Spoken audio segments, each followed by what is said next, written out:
Wonderfully. All right, another objection is that this was an hallucination. Yeah.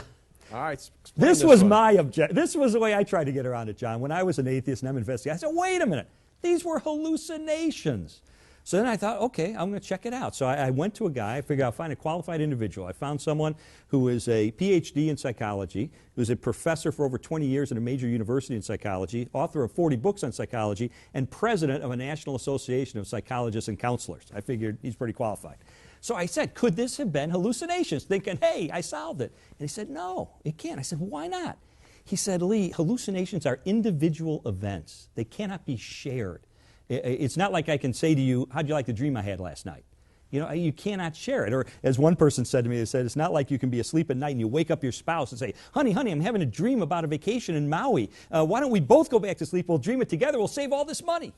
Well, you can't do that. Hallucinations cannot be shared. They're individual. And then he said something to me, John, I'll never forget. He said, Lee, 500 people experiencing the same hallucination at the same time would be a bigger miracle than the resurrection itself. Mm-hmm.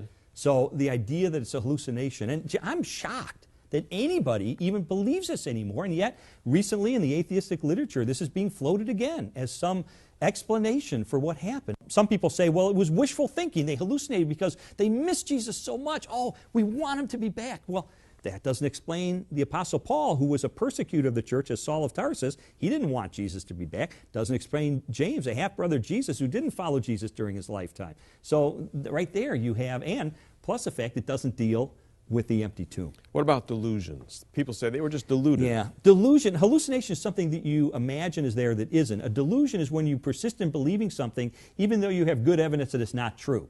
And of course, the famous example is the people who committed suicide because they believed a spaceship was coming. It was hiding behind the comet Hale-Bopp and was going to come get them. Well, they had been told by scientists that is not a spaceship you see hiding behind the comet. That is the planet Mars.